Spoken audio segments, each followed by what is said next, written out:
10వ వచనం నుండి 12వ వచనం వరకు చదువుతాం చూడండి.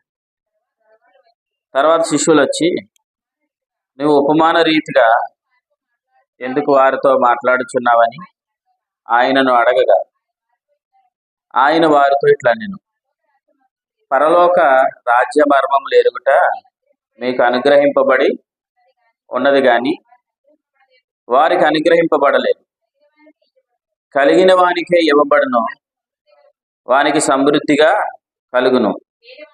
లేని వానికి కలిగినది వాని యొద్ద నుండి తీసివేయబడును. మరియు వారు చూచుచుండియు చూడరు, వినుచుండియు వినకయు గ్రహింపుకు ఉన్నారు.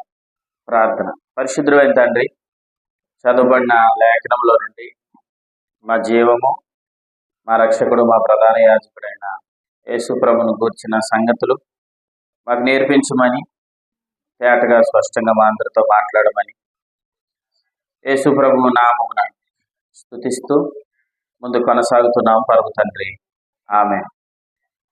ప్రభు కృపను బట్టి మరొకసారి ఇటు విధంగా కలుసుకోవడానికి ప్రభు ఇచ్చిన భాగ్యాన్ని బట్టి నేను ప్రభుని స్తుతిస్తున్నాను.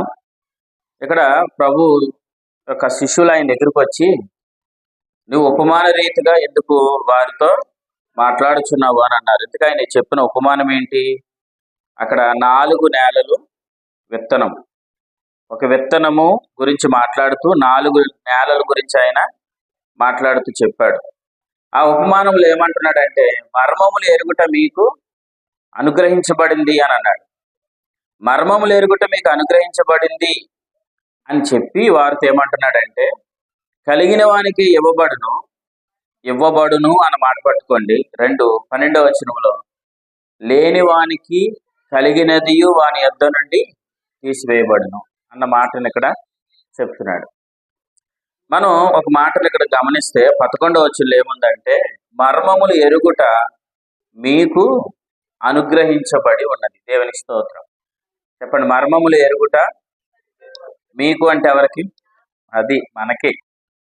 మర్మములు ఎరుగుట మీకు అనుగ్రహించబడింది అని చెప్తున్నాడు.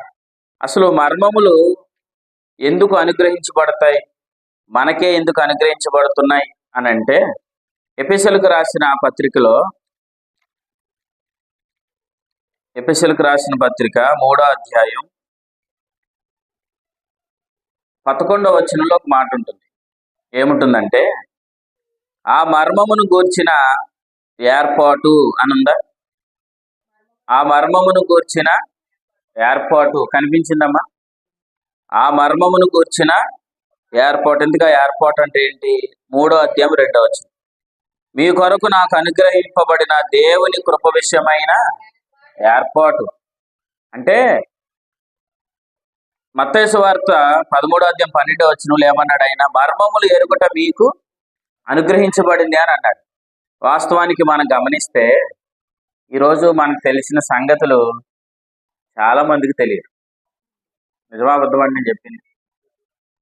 మనకి తెలిసిన సంగతులు చాలా మందికి తెలియదు. ఎందుకు తెలియదు అని అంటే, వారు ఇంకా తెరకు లోపలికి వెళ్ళినప్పటికి కూడా ఇంకా తెర బయట ఉన్నట్టుగా ఆలోచిస్తున్నారు. ఒక ఆయన ఇలా ప్రార్థన చేస్తున్నాడు, వాక్యం చెప్తున్నాడు. ఆయన ఏమని ప్రార్థన చేస్తున్నాడంటే, పరమందున్న తండ్రి అని ప్రార్థన చేయవలసిన వ్యక్తి ఇంకా అతడు యెహోవా అని పేరెత్తి మరి ప్రార్థన చేస్తున్నాడు. నాకు అప్పుడు అనిపించింది, కనీసం తెరకు లోపలికి వెళ్ళినప్పటికీ కూడా ఆయన తండ్రి అని పిలిచే భాగ్యం దొరికినప్పటికీ కూడా ఇంకా ఆయన పేరెత్తి యెహోవా అని ప్రార్థన చేస్తున్నాడంటే, నిజంగా ఇతను ఎంత, దాన్ని ఏమంటారంటే, దీన స్థితిలో ఉన్నాడు అన్నది నాకు అర్థమైంది. కలిగింది ఉన్నతమైన స్థితే, కానీ ఆ స్థితిని నమ్మకుండా దీన స్థితిని ఇతను అనుభవిస్తున్నాడు. మనం గమనిస్తే ఇక్కడ ఏమంటున్నాడంటే, మర్మములు ఎరుగుట మీకు అనుగ్రహించబడింది అంటే నిజంగా మనం హృదయపూర్వకంగా దేవుని స్తోత్రాలు చెప్పచ్చు. ఎందుకంటే ఈ మర్మములు, ఈ సంగతులు, తెరలోపల ఉన్న సంగతులు, దాచబడిన సంగతులు ఏవైతే పూర్వమందున వారికి కూడా తెలియని సంగతి ఈరోజు మనకు వినబడుతున్నాయి. ఎందుకు? దాని కారణం ఏంటి అని అంటే, మనం గొప్పలమని కాదు కానీ మన సంఘాలకి దేవుడు మర్మమును గూర్చిన ఏర్పాటు ఇచ్చాడు. అంటే ఏర్పాటు ఎక్కడ ఉంటుందో అక్కడ ఖచ్చితంగా మర్మములు వెళ్ళడం. ఏర్పాటు ఎక్కడ ఉంటుంది? ఏర్పాటు ఎక్కడ ఉంటుంది అని అంటే లక్షల మంది 10,000 మంది ఉన్న సంఘంలో ఏర్పాటు ఉందని చెప్పలేదు. దేవుడు ఎవరిని కనికరిస్తాడో కనికరించి ఏర్పాటుని ఇస్తాడు. పౌలు గారు ఏమంటున్నారు? ఈ కృప విషయమైన ఏర్పాటు దేవుడు నాకు అనుగ్రహించెను అని చెప్తూ ఆయన కొరింథీ పత్రికలో ఆయన కొరకు మాట్లాడుతూ ఏమంటాడు చూడండి. కొరింథీలకు రాసిన మొదటి పత్రిక 15వ అధ్యాయం 8వ వచనం. కొరింథీలకు రాసిన మొదటి పత్రిక అందరికీ కడపట ఏ కాలమందు? అకాలం. ఆ కాలం కాదు, అకాలం. ఆ పదం జాగ్రత్తగా చదవాలా. అకాలమందు, ఆ కాలమందు పుట్టినట్టున్న నాకు కనబడను. దేవుని స్తోత్రం.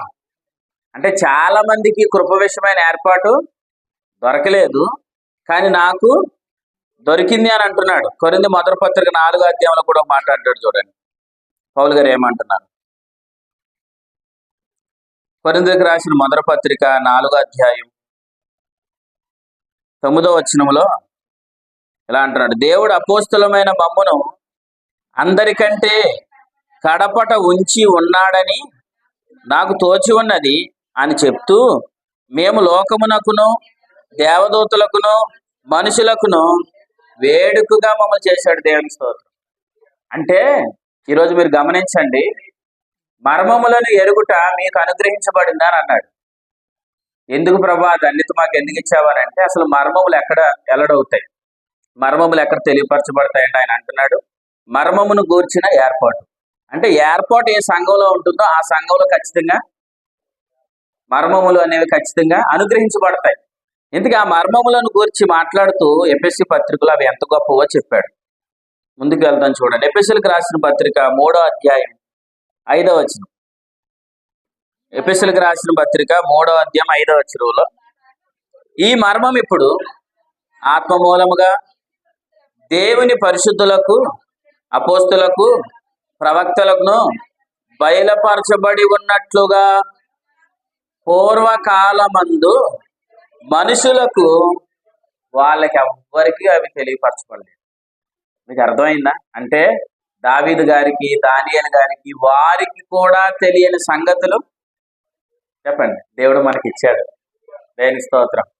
వారికి కూడా తెలియని సంగతులు మీరు ఎలా గమనిస్తే ప్రవక్తలు కూడా వాళ్ళు చెప్పేశారు కానీ, మాట్లాడారు కానీ, వాళ్ళు ఏం మాట్లాడారు, ఆ కాలం అది ఎప్పుడు జరుగుతుంది, అది ఎవరి గురించి అన్న విషయాలు కూడా వారు కూడా తెలియదు. అంటే వారికి తెలియని సంగతులు కూడా దేవుడి రోజు మన సంఘంలో దేవుడు వెల్లడిపరుస్తున్నాడు. దేవుని స్తోత్రం. అందరూ బట్టి మనం అతిశయించాలి. జనమును బట్టి మనకు అతిశయం కాదు, కానీ వెల్లడవుతున్న మర్మం దేవుడు మనకిస్తున్న ప్రత్యక్షతలను బట్టి మనం అతిశయించాలి. ప్రభు ఏమంటున్నాడు, పౌలు గారు ఏమంటున్నారంటే అనేకులకు మమ్ములనే ఒక వేడుకగా చేశాడు. అనేకులకు మమ్ములనే ఒక వేడుకగా చేశాడు. మీరు వినండి, ఎక్కడికైనా వెళ్ళి విశ్వాస సంబంధమైన దేవుని ఏర్పాటును బోధిస్తూ చాలా మంది ఆశ్చర్యపోతున్నారు. ఏంటి ఇలా కూడా బైబిల్లో ఉందా, ఈ సంగతులు కూడా బైబిల్లో రాయబడ్డాయా అని చాలా మంది ఏమనుకుంటున్నారు, ఈ రోజు ఆశ్చర్యపడిపోతున్నారు. పెద్దలు పరిచయం చేసి ముసలు అయిపోయి పరిచయం విడిచిపెట్టి వెళ్ళిపోయిన వాళ్ళు, వాళ్ళ మనవలు కూడా ఈరోజు వాక్యాలు విని ఏమనుకుంటున్నారంటే, ఏంటి ఇంతకాలం సేవ చేసిన మా తాతయ్య గారు కూడా ఈ సంగతులు తెలియదు, ఇంతకాలం సేవ చేసిన మా నాన్నగారు కూడా ఈ సంగతులు తెలియదు, మీకు ఎలా దొరికాయి? నిజంగా దేవుని స్తోత్రం. వయసుకు మనం చిన్నవారం అయినా దేవుడు మనల్ని వేడుకగా చేశాడు. ఎందుకు? దీని కారణం ఒకటి ఎందుకు అని అంటే ఆ మర్మము దేవుడు మనకు వెల్లడి చేస్తున్నాడు. మర్మము ఎందుకు వెల్లడవుతుంది? దేవుడు మనకి ఏర్పాటు ఇచ్చాడు. ఏంటి ఇంతకీ ఏర్పాటు? ఏంటి ఏర్పాటు అంటే మనం తిమోతి మొదటి పత్రికలో చదువుతాం కదా, 1వ అధ్యాయం 3వ వచనం. తిమోతి మొదటి పత్రిక 1వ అధ్యాయం 3వ వచనం. దానికి ఒక పేరు ఉంది. ఏమిటది? విశ్వాస సంబంధమైన దేవుని ఏర్పాటు. ఈ ఏర్పాటు ఎవరైతే అనుసరిస్తారో ఖచ్చితంగా ఆ సంఘంలో దేవుని మర్మము వెల్లడవుతుంది. ఏముండాలి సంఘంలో? విశ్వాస సంబంధమైన దేవుని ఏర్పాటు ఉండాలి. దీన్ని రోమపత్రిక 6లో ఏమంటాడంటే ఉపదేశ సారం. దీన్ని ఇంకో మాట కూడా అనొచ్చు, ఉపదేశ క్రమం. ఉపదేశ క్రమం. తిమోతి మొదటి పత్రికలో క్రమం ఉంటేనే ఉపదేశ సారం వస్తుంది. ఉపదేశ క్రమం అంటే అర్థం ఏంటంటే విశ్వాస సంబంధమైన దేవుని ఏర్పాటు. దీన్ని ఎఫెసీ పత్రిక 3:2 ఏమన్నాడు? 3:2 కృప విషయమైన ఏర్పాటు. ఏ సంఘములో అయితే కృప విషయమైన ఏర్పాటు అప్పగించబడుతుందో, ఏ సంఘానికైతే ఉపదేశ క్రమం అనేది అనుగ్రహించబడుతుందో, ఆ సంఘము ఖచ్చితంగా మర్మములు వెల్లడవుతాయి. సంఘములో మర్మములు వెల్లడవుతున్నాయి అంటే అర్థం ఏంటంటే దేవుడు విశేషమైన ప్రత్యక్షతలు ఇస్తున్నాడని అర్థం. ఎప్పుడైతే సంఘంలో విశేషమైన ప్రత్యక్షతలు కలుగుతున్నాయో, ఆ సంఘం ఆ ఉన్న ప్రాంతానికి కానివ్వండి, ఆ వారు బ్రతుకుతున్న మనుషుల మధ్యలో కానివ్వండి, ఖచ్చితంగా వేడికే. ఎందుకు? ఎవ్వరికి లేని ధన్యత దేవుడు మనకి ఎందుకు ఇచ్చాడు? మనకు అందరూ వేడుకవ్వాలని కాదు, మనమే అందరికీ వేడుకవ్వాలి. మీకు అర్థమైందా?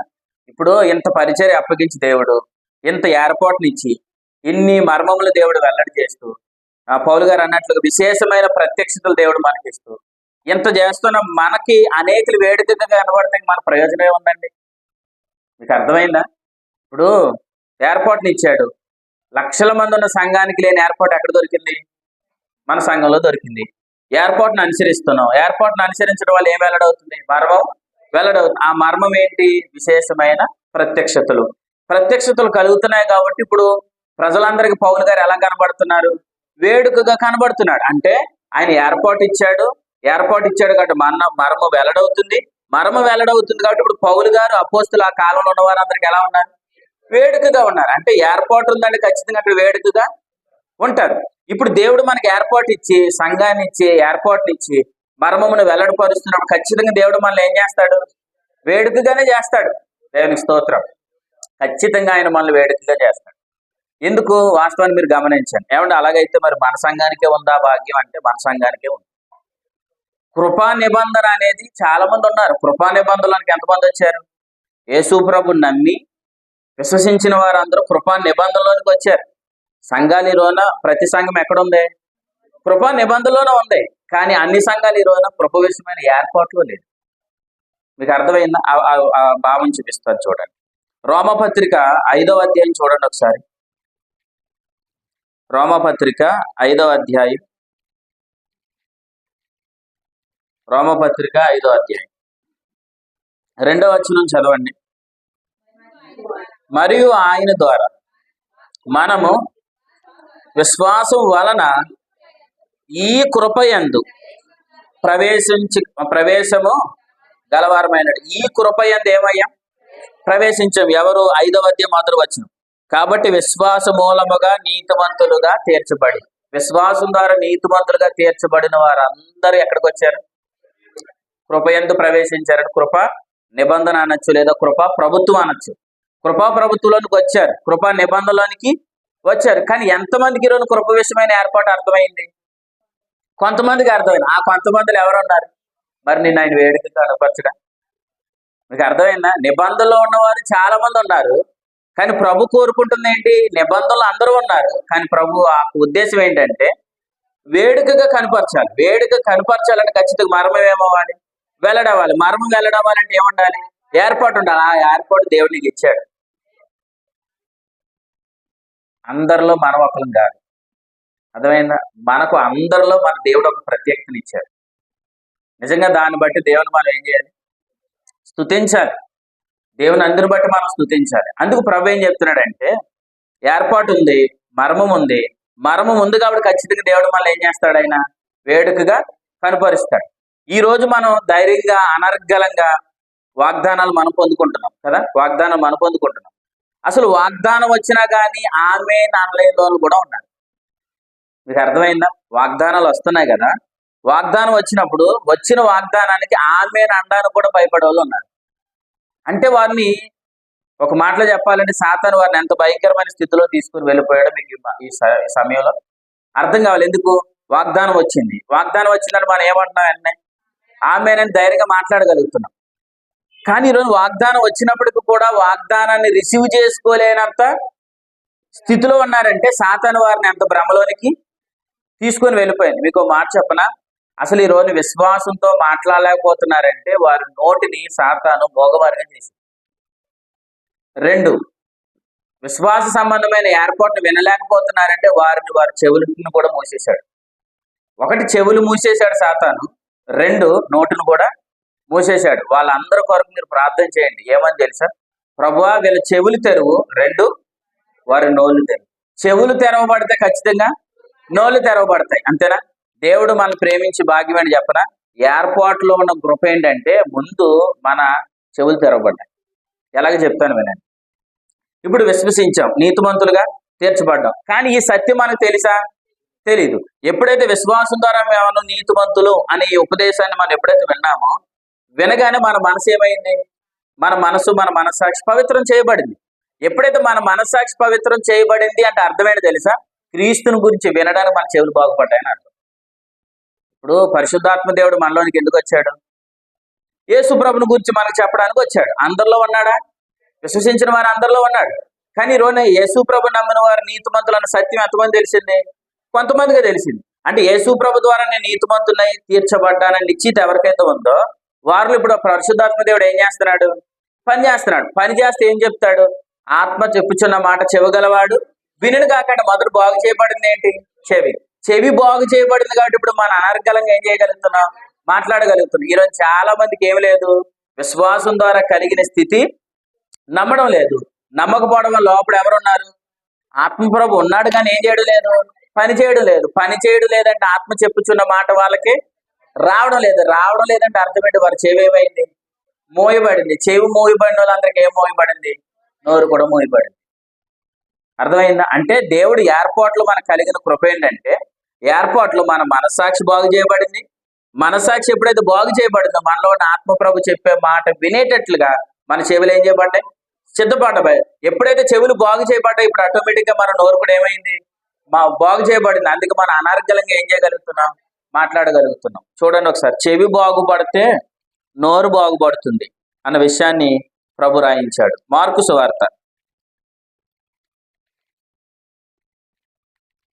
సువార్త 7వ అధ్యాయం. మార్కు సువార్త 7వ అధ్యాయం ఒకసారి 32 చదవండి. అప్పుడు వారు చెవిటి గల, ఒకటి చెవిటోడు, రెండు నెత్తోడు అంటే మాట్లాడలేనివాడు, ఆయన వద్దకు తోడుకొని వచ్చారు. అప్పుడు ఏం జరిగిందో చూడండి. 35. అంతటా వాని చెవులు తెరవబడ్డాయి, వాని నాలుక నరములు సడలి వాడు తేటగా మాట్లాడుచుండెను. దేవుని స్తోత్రం. అంటే చెవులు బాగుపడ్డాయి, ఇప్పుడు ఏమయ్యాయి? అనర్గళంగా మాట్లాడగలుగుతుంది. నరం ఏమైంది అన్నాడు? సడలి. నేను ఎలా చెప్తున్నాను వినండి. మీరు విశ్వాస సంబంధమైన దేవుని ఏర్పాటును గ్రహిస్తే, ఒకవేళ మీలో ఇంకెవరైనా గ్రహించలేదు, నాకు ఇంకా గ్రహింపు రాలేదు అంటే అర్థం ఏంటి చెప్పనా? మీరు విశ్వాసంతో మాట్లాడలేకపోతున్నారు. విశ్వాసంతో మాట్లాడలేకపోతున్నారు అంటే అర్థం ఏంటంటే మీ చెవులు ఇంకా బాగు చేయబడలేదు. మీ చెవులు ఎందుకు బాగు చేయబడలేదు? విశ్వాసం ద్వారా కలిగిన స్థితిలో మీకు ఇంకా పూర్తి నిశ్చయిత రాలేదు. పూర్తి నిశ్చయిత రాకపోతే మీ చెవులు ఏమవ్వవు? తెరవబడవు. చెవులు తెరవబడకపోతే మీరు విశ్వాసంతో ఏం చేయలేరు? మాట్లాడలేరు. మీకు మాట చెప్తాను. ఏమంటే ఇన్ని రోజుల నుంచి వింటున్నాం కదండి, ఇన్ని రోజుల నుంచి వింటున్నప్పుడు కూడా మా చెవులు ఇంకా తెరవబడలేదండి. వినండి, ఇన్ని రోజుల నుంచి వింటున్నా, నిన్ను నువ్వే మోసం చేస్తావు. ఇన్ని రోజుల నుంచి వింటున్నప్పుడు కూడా ఇంకా విశ్వాసం ద్వారా నీతి అంటే ఏంటో తెలియకపోతే, అసలు ఇన్ని రోజుల నుంచి వింటున్నప్పుడు కూడా కొనసాగింపు అంటే ఏంటో తెలియకపోతే, ఇన్ని రోజుల నుంచి వింటున్నప్పుడు కూడా బల్ల ద్వారా మనం ఎలా వివేచించాలో మనకు తెలియకపోతే, ఇన్ని రోజుల నుంచి వివేచిస్తున్నప్పుడు కూడా క్రమం, జీవం ఇవన్నీ మనకు అర్థం కాకపోతే, అంటే మనం ఎలా వచ్చి కూర్చుంటున్నాం అని అర్థం. అంటే సేవలు చెప్పారు కదా, అనాలోచనతో వచ్చి కూర్చుంటున్నాం అని అర్థం. ఏదో ఆదివారం వచ్చిందా కూర్చున్న ప్రార్థన అయిపోయింది, మళ్ళీ మన ఇంటికి వెళ్ళిపోయాం. మళ్ళీ ఎప్పుడు కలుస్తారు? గురువారం ఎక్కడ కలుస్తున్నారండి మీరు? రాము అయినా ప్రతి వారం పెడుతున్నాడు, కానీ మీరు వస్తున్నారా? ఖాళీ లేక. దేవుని స్తోత్రం. ఖాళీ ఇచ్చింది కాక దేవుడు. ఆదివారం వింటున్నారు, వినేసి మరలా ఇంటికి వెళ్ళిపోతుంది. మరలా వాక్యం మనకి ఎప్పుడు వినపడుతుంది? మరలా ఆదివారం. అంటే మధ్యలో ఎన్ని రోజులు గ్యాప్? 7 రోజులు గ్యాప్. అంటే ఆదివారం ఒక్కరోజు వాక్యం విన్నారు, ఆ ఒక్కరోజు జీవించారు. మరి మిగతా 7 రోజులు ఎలా జీవించారు? అంటే విశ్వాసంతో ఏం చేయలేదు? మాట్లాడలేదంటే ఆ 6 రోజులు చెవులు ఏమయ్యాయి? ఎందుకు మూయబడ్డాయి? మనస్సాక్షి పాడైపోయింది కాబట్టి. అంటే క్రమంగా మనం ఎప్పుడైతే వాక్యం వింటుంటూ ఉంటామో మన మనస్సాక్షి నిరంతరం ఏం చేయబడుతుంది? కడగబడుతుంది. మనస్సాక్షి కడగబడే కొద్ది మన చెవులు ఏమవుతాయి? తెరవబడితే చెవులు తెరవబడే కొద్దికి మనకి విశ్వాస వాక్యం మన దగ్గరికి వస్తుంది. అప్పుడు విశ్వాసంతో మనం ఏం చేయగలుగుతాం? మాట్లాడగలుగుతాం. నేను ఒక మాట చెప్తాను, చీకట్లో ఉండి కూడా చీకటితో నేను ధైర్యంగా మాట్లాడుతున్నానండి అని అన్నవాళ్ళు దేవుని స్తోత్రం చెప్పండి. చీకటి అనగానే రాత్రి మాట చీకటి కాదు, సమస్య, ఇరుకు, ఇబ్బంది, వ్యాధులు, బాధలు ఇవన్నీ వస్తున్నా నేను ధైర్యంగా మాట్లాడగలుగుతున్నానండి ప్రభు అయిన యేసు నామములో గద్దిస్తున్నానండి అన్నవాళ్ళు దేవుని స్తోత్రం చెప్పండి. మరి మిగతా వాళ్ళు వాళ్ళలో ఉండిపోయారు. మీరు ఎక్కడ ఉండిపోయారు?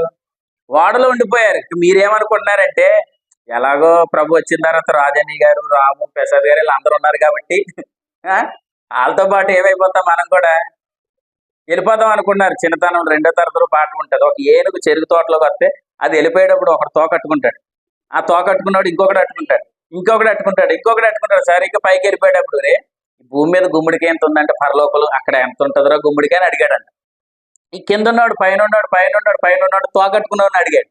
ఆ తోకట్టుకున్నాడు అంటాడు కదా, తోక వదిలేసి ఎంత ఉంటుందిరా గుమ్మడికాయ, ఎంత ఉంటుందిరా గుమ్మడికాయ అంటే ఏ వదిలేసాడు, అందుకే తోక వదిలేసాడు. మిగతాలందరూ ఎక్కడ పడతారు?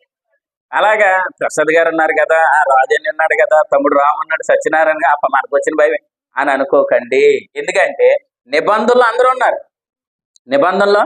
అందరూ ఉన్నారు కానీ అందరికీ ఒకే మహిమ కలుగుతుందని మాత్రం అనుకోకండి.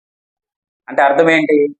అక్కడికి వెళ్ళిన తర్వాత కృపా నిబంధనలకు మనం వచ్చాం, కానీ ఎంతమంది ఏర్పాటును అనుసరిస్తున్నామో మనం అంత జీవిస్తాం. ఎంత జీవిస్తున్నామో ప్రభు ఏమన్నాడు? నువ్వు జీవించిన దాన్ని బట్టే నీకు ఫలితం కలుగుతుంది. అర్థమైనా? ప్రభు ద్వారా వచ్చిన స్థితిని బట్టి పరలోకములు అందరికీ చెప్పండి సమానమే, దీంట్లో అసలు ఏ వ్యత్యాసం లేదు. కానీ ఏర్పాటు నువ్వు అనుసరిస్తే అక్కడ నీకు గొప్ప మహిమ కలుగుతుంది. అది చెప్పాడు చూడండి మత్తయి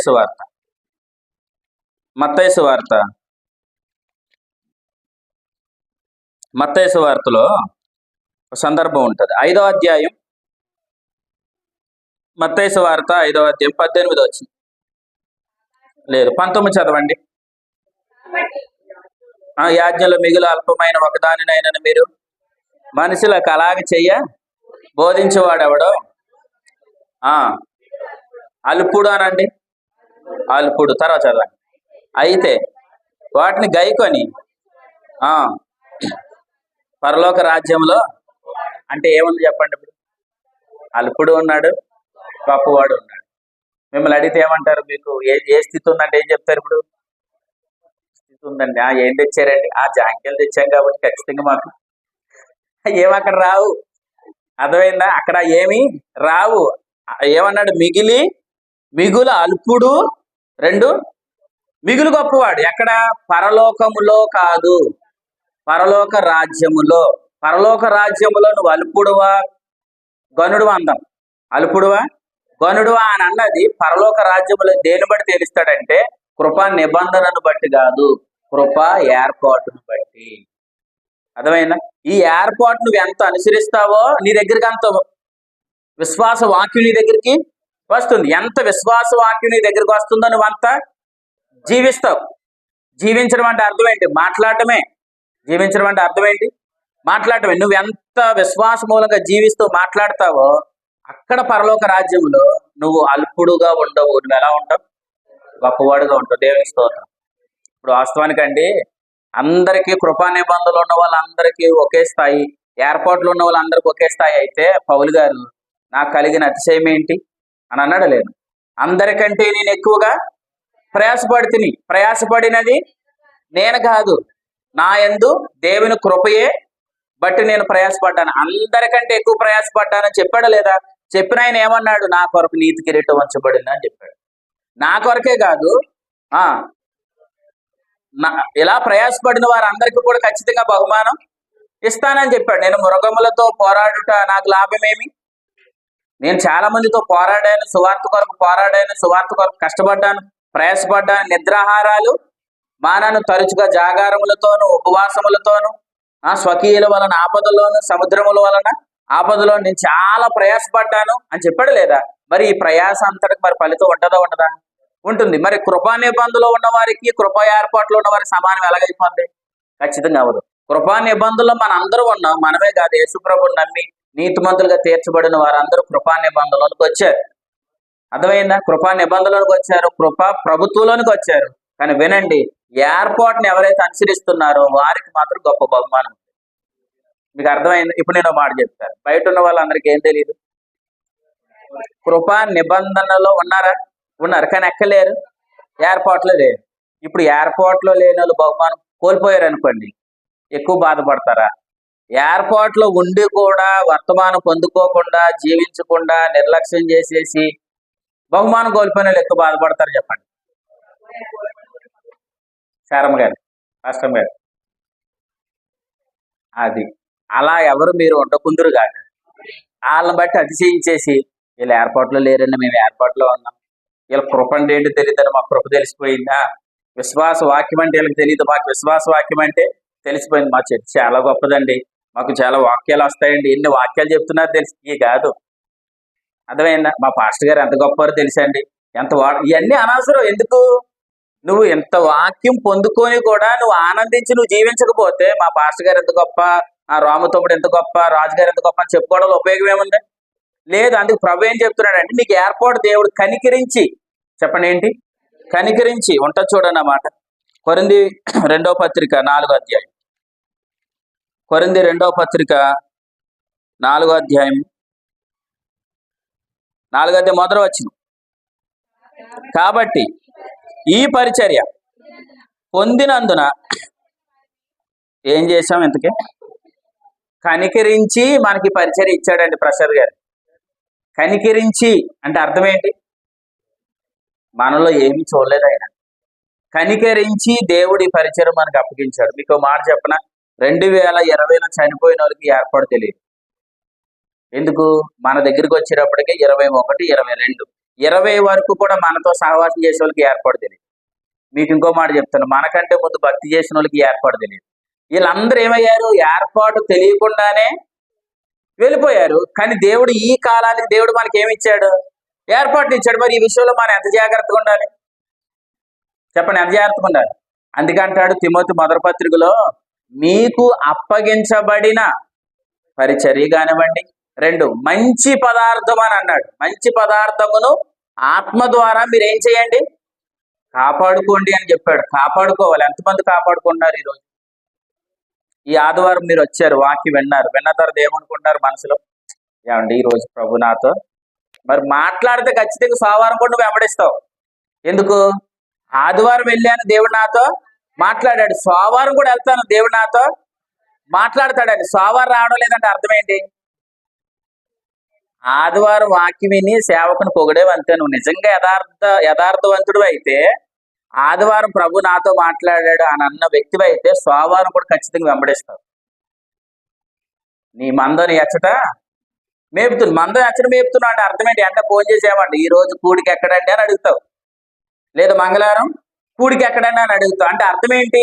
నేను వెళ్తున్నాను, ప్రభు నాతో మాట్లాడుతాను, నేను వెళ్తున్నాను, ప్రభు నాతో మాట్లాడుతున్నాడు అని అన్నప్పుడు ఖచ్చితంగా కూడికలు మనం ఏం చేయం? నిర్లక్ష్యం చేయం. ఎందుకు? వెళ్తున్నాం, మంచి పదార్థం ఇస్తున్నాడు, ఇవ్వగానే మళ్ళీ ఏం చేస్తాం? మరలా ఈ రోజు వెళ్దాం, ఈ రోజు ప్రభు ఏమి మాట్లాడతాడు, రేపు వెళ్దాం, మరలా రేపు ఏమి మాట్లాడు. మీకు ఒక విషయం చెప్పనా? నిన్న వచ్చారా, ఆ పదార్థం వేరే రుచిగా ఉంటుంది.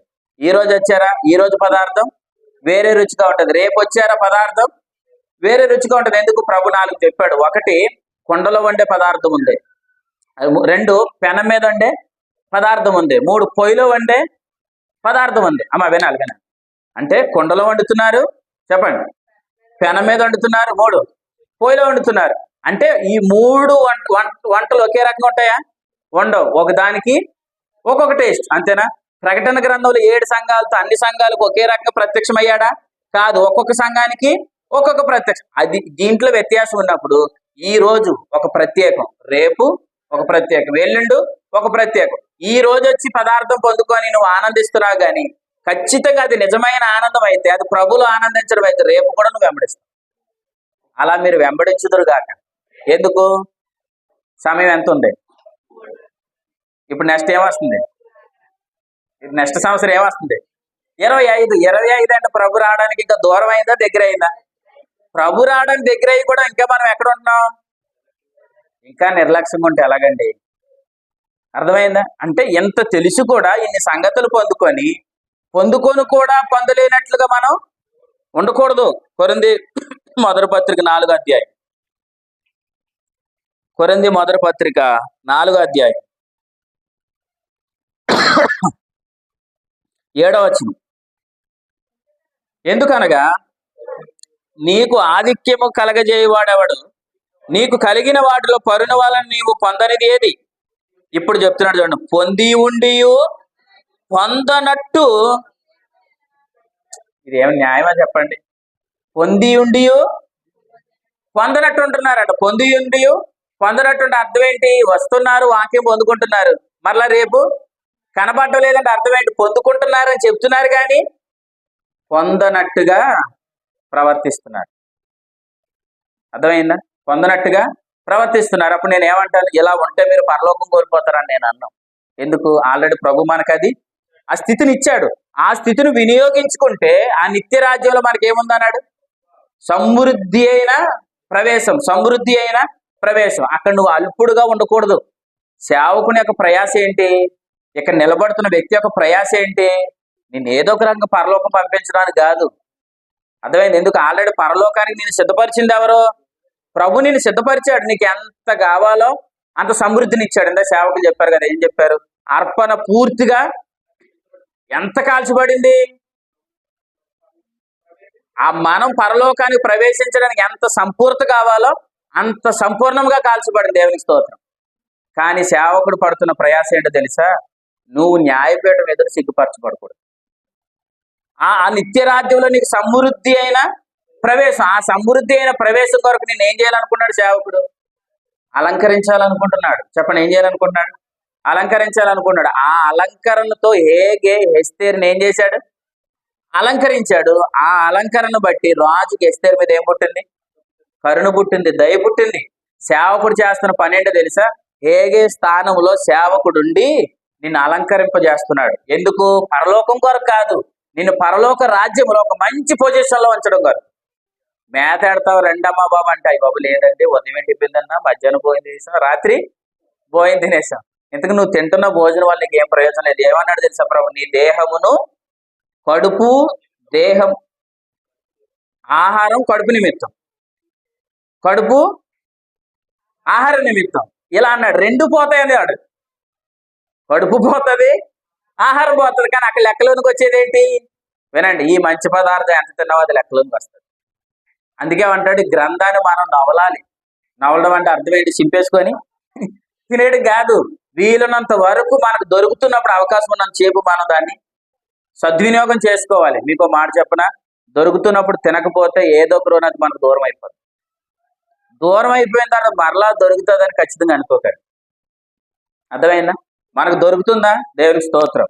దొరికినంత సేపు దాన్ని మనం ఏం చేయాలి? సమృద్ధిగా దాన్ని మనం కూర్చేసుకోవాలి. సమృద్ధిగా మనం కూర్చుకోకపోతే ఒకరోజు అది మన గురించి ఏమవుతుంది?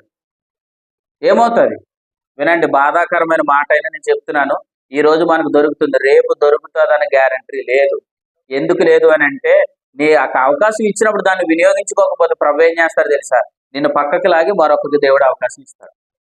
ఇప్పుడు ఎయిర్పోర్ట్లోనికి స్టార్టింగ్ లో చాలా మంది ఉన్నారు. కానీ వాళ్ళందరూ ఏం చేశారు? ఎయిర్పోర్ట్ మీద తిరుగుబాటు చేశారు. ఎయిర్పోర్ట్ మీద తిరుగుబాటు చేస్తే దేవుడు ఏం చేశాడు? కొద్ది కాలం మీరు పక్కన ఉన్నాను రాని ఏం చేశాడు? పక్కన పెట్టాడు. అంతకంటే శ్రేష్టమైన వ్యక్తులను మళ్ళీ పరిచర్లో నడిపించాడు. మీకు అర్థమైందా? దీని విషయంలో మన నమ్మకంగా లేకపోతే మనల్ని ఏం చేస్తాడు? మనల్ని పక్కన పెడతాడు, మరొకరికి అవకాశం ఇస్తాడు. సౌలు ఏమంటున్నాడు? నువ్వు రాజుగా ఉండొద్దు, నేను నిన్ను తప్పించేస్తున్నాను అని అన్నాడు. అన్నప్పుడు ఏమన్నాడు సౌలు? మరి నేను కాకపోతే ఎవరు రాజుగా ఉంటారు అని అన్నాడు సమూయేలు ఏమన్నాడు? ఆల్రెడీ నీ గురించి దేవుడు ఆలోచించక ముందే ఆల్రెడీ దావీదుని దేవుడు ఏర్పాటు చేసుకున్నాడు, అభిషేకించాడు. సౌలుని తప్పించాడు, దావీదుని ఫీల్డ్లోకి తీసుకొచ్చాడు. అలాగా ఆల్రెడీ నిన్ను నేను తప్పించేశాను అని అన్నాడు అనుకోండి, మరలా మనం ఏర్పాట్లోనికి రావడం అనేది కష్టం. నిబంధనలో ఉంటాం కానీ మరలా మనకి ఏర్పాటు అనేది దొరకడం చాలా కష్టం. అది చెప్పాడు. రండి, మత్తయి సువార్త ఇందాక చదివారు కదా, మత్తయి సువార్త 13వ అధ్యాయం. మత్తయి సువార్త 13వ అధ్యాయం 11వ వచనం మరలా చదవండి. నేను చదువుతున్నాను చూడండి.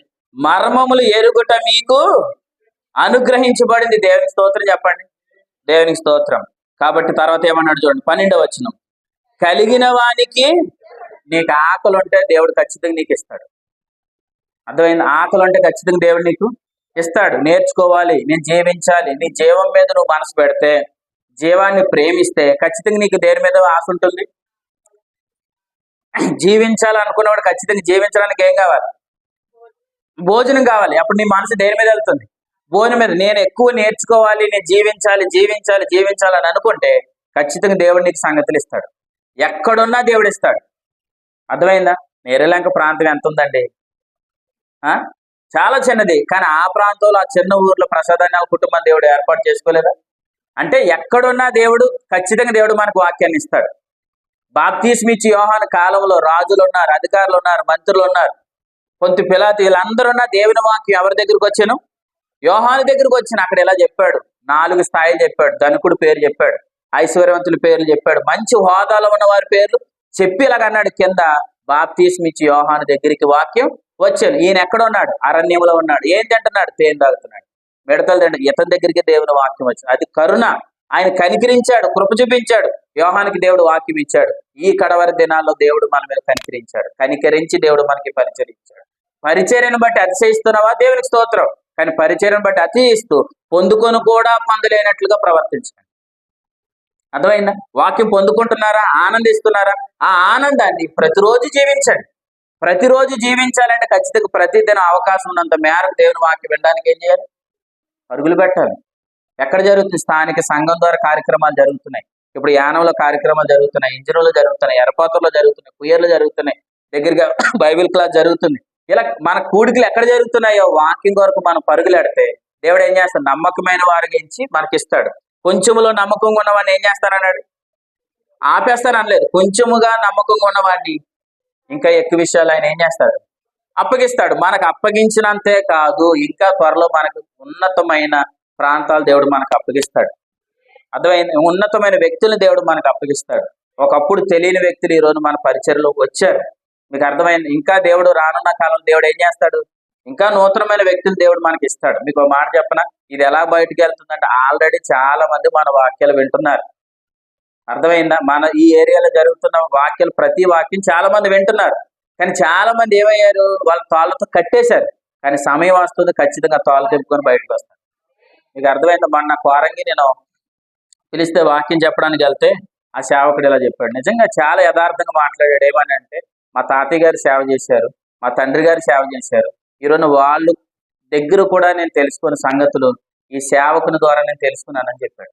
చెప్పడమే కాదు, ఇలా చెప్పాడు, ఖచ్చితంగా మీరు అందరూ ఛానల్ సబ్స్క్రైబ్ చేసుకోండి, మీరు అందరూ వాక్యం క్రమంగా వినండి అని చెప్పాడు. నిజంగా ఒక సంఘంలో ఉన్న వ్యక్తి మరొక సేవకుడు ఛానల్ సబ్స్క్రైబ్ చేసుకోమని చెప్తాడా? చెప్పడు. కానీ ఆయన యథార్థంగా ఒప్పుకున్నాడు, నేను ప్రతిరోజు ఈయన వాక్యాలు నేను వింటున్నాను. అర్థమైంది? అంటే ఈ రోజు రానున్న కాలంలో మన పరిసర ప్రాంతాల్లో ఉన్నతమైన పరిచయం మీరు జరుగుతుంది. మీరు ఊహించండి. అంటే ఊహించిన దానికంటే ఖచ్చితంగా దేవుడు అత్యధికంగా చేయగలుగుతాడు. ఇది ఎలా జరుగుతుందని అనుకోకండి. ఎరుకో పట్టణపు గోడలు మూసివేశారు, బంధించేశారు. బంధించేసిన ప్రభు వాగ్దానం ఇలా ఇచ్చాడు, ఎరుకో పట్టణాన్ని నేను ఇస్తానన్నాడు. అంతే. అప్పటికి ఆ పట్టణం ఏమైంది? మూసివేయబడింది అని అన్నాడు. అంటే అర్థం ఏంటి? ఎవ్వరూ బయటికి వెళ్లకుండా ఏం చేశారు? కట్టేశారు, బంధించేశారు. కానీ ఆ పట్టణం మీద దేవునికి వాగ్దానం వచ్చింది యెహోషువకి, ఆ పట్టణాన్ని నేను ఇస్తాను అని అన్నాడు. మనుషులు పట్టేసిన గోడలు కూల్చి ప్రజలను బయట తీసుకొచ్చాడు దేవుడు. అర్థమైందా? అలాగే దేవుడు ఖచ్చితంగా ఎంతమంది బంధించేసినా ఆ బంధకాలు ఏవి నిలబడవు. మనుషుల బంధకాలు నిలబడవు. వారందరూ ఖచ్చితంగా ఒకరోజు ఇలా బాధపడతారు. చూడండి, ఆ మాట ప్రభు రాయించాడు. ప్రభుకి స్తోత్రం. హల్లెలూయా. షక్కలబర శుక్లరబ హల్లెలూయా రమమ. యోహాను సువార్త, యోహాను సువార్త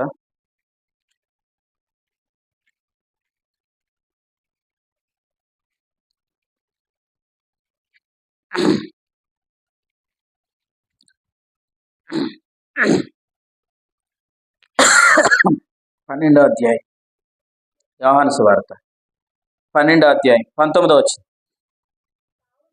కావున పరిసయ్యులు ఒకరితో ఒకరు మన ప్రయత్నములు ఎట్లు నిష్ప్రయోజనమైపోయేను. బా, ఏమంటున్నారండి వాళ్ళు? మన ప్రయత్నములు ఎట్లు నిష్ప్రయోజనమైపోయాయి అంటే అర్థం ఏంటి? కట్టేశాం కదా అని అనుకున్నారు, కానీ వారి ప్రయత్నాలన్నీ ఏమయ్యాయి? ఏమయ్యా? నిష్ప్రయోజనం అయిపోయాయి. యెహోషువ గ్రంథం 6వ అధ్యాయం మొదలు వచ్చింది. యెహోషువ గ్రంథం 6వ అధ్యాయం మొదలు వచ్చింది. యెహోషువ గ్రంథము 6వ అధ్యాయం మొదటి వచనం చదవండి. ఆ కాలమున ఇశ్రాయేలును భయం చేత ఎలుపలకు పోకుండాను లోపలికి రాకుండాను ఎరుకో పట్టణము ద్వారా గట్టిగా మూసేశారు. ఇది ఎవరి ప్రయత్నం? మనుషులు ప్రయత్నం చేశారు, మూసేశారు. వాగ్దానం ఏమని చూడండి, 16. యెహోవా ఈ పట్టణమును మీకు అప్పగిస్తాడు. దేవుని స్తోత్రం. మనుషులు మూసేసిన పట్టణాన్ని మీకు అప్పగిస్తాడు. ప్రజలను మూసేసిన ప్రజలను దేవుడు అప్పగిస్తాడు. ఇది వాగ్దానం. అయితే ఆ వాగ్దానం ఏమైంది చూడండి. 20 వచనం. యాజకులు బూరలు ఓదగా ప్రజలు కేకలు వేసిరు. ఏం కష్టపడలేదు. వినండి, ఏం కష్టపడద్దు కూడా. ఏం కష్టపడద్దు. మనం ఏం చేయాలి? మనం ఏమి చేయవలసిన పని లేదు. ఏం చేశారు చూడండి. యాజకులు బూరలోదగా ప్రజలు కేకలు వేసిరు. ఆ బూరల ధ్వని విన్నప్పుడు ప్రజలు ఆర్భాటముతో కేకలు వేయగా ప్రాకారం కూలిపోయింది. ప్రజల యొక్క ప్రయత్నాలు నిష్ప్రయోజనమైపోయింది. దేవుని స్తోత్రం. అర్థమైందా? ప్రాకారం కూల్చబడింది. ప్రజల యొక్క ప్రయత్నాలు చెప్పండి వ్యర్థమైపోయాయి, నిష్ప్రయోజనం అయిపోయాయి. అంటే ఎంతమంది మనుషులు మూసేద్దామని చూసారా ఎరుకో పట్టణాన్ని? వీళ్ళెవ్వరు, ఇశ్రాయేలు ప్రజలు, దేవుని పిల్లలు ఆ పట్టణంలోనికి రాకుండా వీళ్ళు చాలా ఏం చేశారు? బంధించేశారు, మూసివేశారు. కానీ వాగ్దానం చేసిన దేవుడు వాగ్దానం ఇచ్చాడు. ఖచ్చితంగా ఆ పట్టణాన్ని ప్రాకారాన్ని ఏం చేశాడు? కూల్చాడు. ఆ పట్టణాన్ని దేవుడు వాళ్ళ చేతికి అప్పగించాడు. నేను ఎలా అంటున్నా, ఆ పట్టణం కూలిపోతున్నప్పుడు అక్కడ ఉన్న ప్రజలు ఏమనుకుని ఉంటారు? ఆ పట్టణం కూలిపోయినప్పుడు ఆ గోడలు పేక మేడల వల్ల కూలిపోతున్నప్పుడు ప్రజలు ఏమనుకొని ఉంటారు? మా ప్రయత్నాలు ఎట్లు, ఎంత కష్టపడ్డావరా, మనం ఎంత ఆపాలనుకున్నావరా, ఎంత ప్రయాసపడ్డావరా అని అనుకుంటారు. కానీ వారి ప్రయత్నాలన్నీ ఏమయ్యాయి? సేమ్ యేసుప్రభు వారి కాలంలో ఆయన దగ్గరికి వెళ్ళకూడదని వాళ్ళందరూ ఏం చేయాలనుకున్నారు?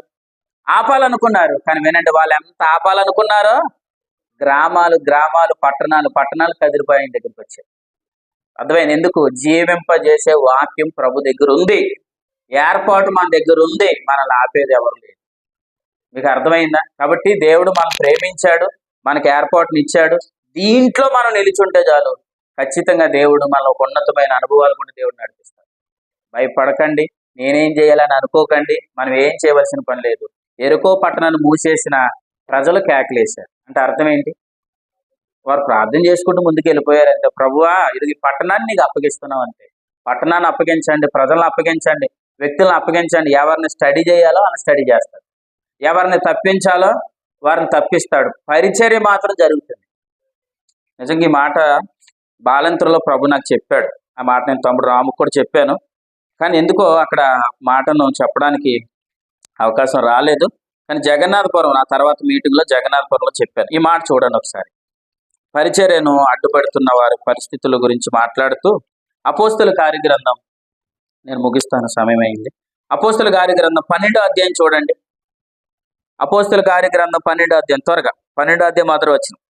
దాదాపు అదే కాలమందు రాజైన హేరోదు సంఘపు వారిలో కొందరిని బాధపెట్టి బలత్కారముగా పట్టుకొని. అంటే ఈ రాజు యొక్క ప్రయత్నం ఏంటి తెలుసా? సంఘము విస్తరిస్తుంది. సంఘం ఏం చేస్తుంది?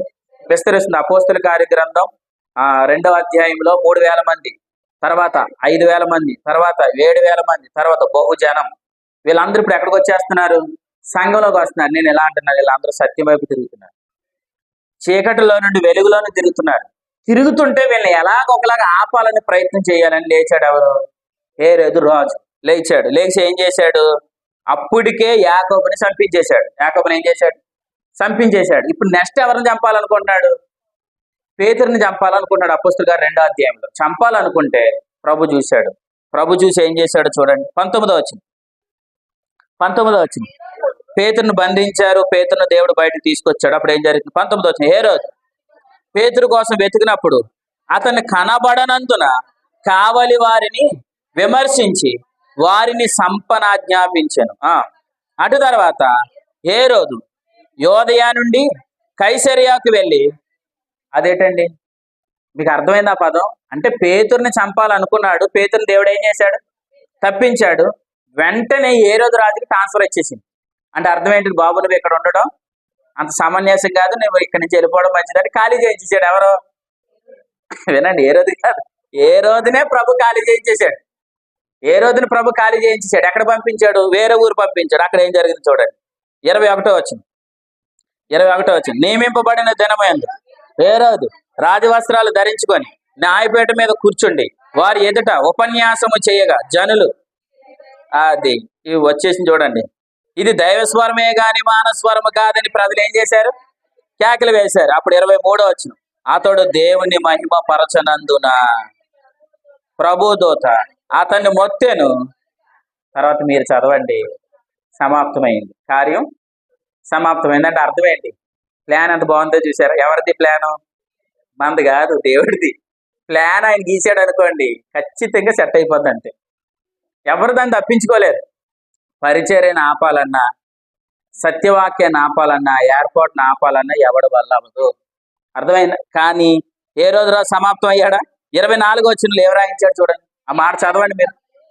దేవుని వాక్యం ఆగిపోయేను. దేవుని వాక్యం ప్రబలెను. ప్రబలి వాక్యం వ్యాపించిన. హల్లెలూయా. దాన్ని ఎవరు ఆపడం ఎవరు? ఎందుకు? ఏర్పాటునిచ్చింది దేవుడు. అర్థమైందా? కనికరించి దేవుడు మనకు ఏర్పాటుని ఇచ్చాడు. జీవింపజేసే వాక్యం వెల్లడవుతున్నప్పుడు ఈ వెలుగులో ఏ చీకటి శక్తులు పని చేయవు. ఖచ్చితంగా సాతాను సంబంధమైన ప్రతి శక్తులు బోర్ల పడతాయి. సత్యాన్ని ఆపాలనుకున్న హేరోదు రాజు ఏమయ్యాడు? ఈ హేరోదు రాజు ఒక ఆయన ఉన్నాడు. ఎవరైనా యేసుప్రభులు వారు భూమి మీదకి వచ్చినప్పుడు ఉన్నాడు హేరోదు రాజు. ఈ కాలానికి సంబంధించిన హేరోదు రాజు. ఆయన కూడా దేవుడు లేపించాడు. తెలుసా ఎలా లేపాడంటే, యేసుప్రభులు వారు పుట్టారా? పుట్టిన తర్వాత ఆయన చంపాలనుకున్న 22 సంవత్సరాల పిల్లలందరూ చంపేశాడు. ఇప్పుడు యేసుప్రభుని ఎక్కడికి వెళ్ళిపోమన్నాడు? ఆయన ప్రభు మాట్లాడి మీరు అర్జెంటుగా ఇక్కడి నుంచి ఐగుప్తుకి వెళ్ళిపోమని చెప్పాడు. ఐగుప్తుకి వెళ్ళిపోయారా? ఐగుప్తుకి వెళ్ళిపోయిన తర్వాత అక్కడ వాళ్ళకి ఒక స్వరం వచ్చింది. ఏంటో తెలుసా? ఏ రోజు రాజు చనిపోయాడు, మీరు తిరిగి వచ్చేయండి. అప్పుడు వారు మరలా శిశువుని పట్టుకుని వచ్చేసారు. శిశువుని పట్టుకుని వెళ్ళారు. మరలా శిశువుని పట్టుకుని వచ్చారంటే ఎవరు లేపాడు? దేవుడు ఏ రోజు రాజు లేపించాడు. అక్కడ ముసలోడు అయిపోయి చచ్చిపోలేదు. నిజంగా ఒకవేళ సంవత్సరాలు అయ్యి చచ్చిపోయాడంటే శిశువుకి వెళ్ళిన వాళ్ళు ఎలా రావాలి? యేసు ప్రభు పెద్దోడిగా రావాలి. శిశువుగా వెళ్ళారు, శిశువుగా వచ్చారంటే అర్థం ఏంటి? తక్కువ టైంలో లేపేశాడు ఏ రోజు రాజు. మీకు అర్థమైందా? అంటే ఎందుకు చెప్తున్నానంటే ప్రభు జ్ఞాపకం చేశాడు ఏంటంటే పరిచర్యకు సహకరిస్తే దేవుడు హెచ్చింపు చేస్తాడు. ఈ విశ్వాస సంబంధమైన దేవుని ఏర్పాటును ఆపాలనుకుంటే ఖచ్చితంగా పప్పులు ఉడకో. ఎందుకంటే మన ప్రయత్నములు ఎట్లు నిష్ప్రయోజనం. ఏ పట్టణం గురించి దేవుడు మనకు వాగ్దానం ఇచ్చాడా దాన్ని ఖచ్చితంగా దేవుడు మన చేతికి అప్పగిస్తాడు. ఇంకొక విషయం, పట్టణం గాన మనకు వాగ్దానం కాకపోతే మనం ఎంత ప్రయత్నించినా మన ప్రయత్నాలన్నీ నిష్ప్రయోజనం. ఎందుకు? ఆ పట్టణాన్ని దేవుడు మనకి ఇచ్చాడా లేదా? ఇచ్చాడు అని అంటే ఎంతమంది మనుషులు మూసేసినా ప్రాకారాలు ఏమవుతాయి? అసలు ఎరుకో పట్టణపు గోడలు పగిలిపోతాయి. వీళ్ళ కట్టలు ఎంత అండి? అంతేనా? ఎరుకో గోడలు పగిలిపోయాయంటే వీళ్ళు ఎన్ని తోళ్ళేసి కట్టినా పని అవదో. ఖచ్చితంగా తాళ్ళు తెంపబడతాయి. మన ప్రయత్నాలు ఎట్లు నిష్ప్రయోజనం అయిపోయింది. అటువంటి అనుభవంలోనికి అనేకులు రాబోతున్నారు. విశ్వాస సంబంధం దేవుని ఏర్పాటును దేవుడు గణపరచబోతున్నాడు. అటు కృప దేవుడు మనందరికి అనుగ్రహించిన కాక. తలవంచండి ప్రార్థన.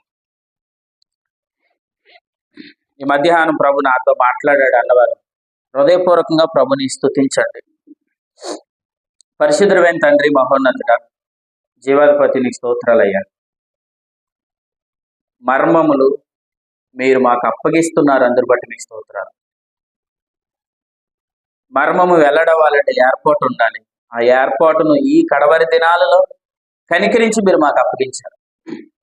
ఏర్పాటు ద్వారా మీరు వెల్లడి చేస్తున్న ప్రతి సంగతిని బట్టి మీకు స్తోత్రాలు చెల్లిస్తున్నానయ్యా. మీరు నాతో మాతో అందరితో మీరు మాట్లాడిన సంగతులు బట్టి మీకు స్తోత్రాలు. చీకటి ప్రభు యేసు నామములో కాల్చబడును గాక. సాతాను సంబంధమైన శక్తులు కోల్చబడును గాక. అయ్యా, ఎరుకో గోడల వంటి కట్లు యేసు నామములో పడిపోవును గాక అని ప్రార్థన. అనేక మంది ఈ వెలుగును గుర్తించేవారుగా ఉండడానికి సహాయం చేయండి. ఎవరైతే నైనా ప్రభా ఎరుకో గోడలు మూసివేసేసాం అయ్యా ప్రభా, మనం చాలా ప్రయత్నిస్తున్నామని అనుకుంటున్నారు, వాళ్ళందరూ మా ప్రయత్నములు ఎట్లు నిష్ప్రయోజనం అయిపోయాయి అనే ఆలోచనలోనికి వారు వెళ్ళుదురు కాదు. దయతో వ్యతిరేకిస్తున్న వారికి మారు మనసునివ్వండి నాయన. వారి మనసును కూడా మీరు మార్చండి, మీ వైపు త్రిప్పండి. సత్యమైన వెలుగు వారు గ్రహించుదురుగాక. యేసు పరిశుద్ధ ఘనమైన నామం స్తుతిస్తూ క్రీస్తు నామం సమర్పించి వేడుకొని ముగిస్తున్నాం పరమ తండ్రి. ఆమేన్.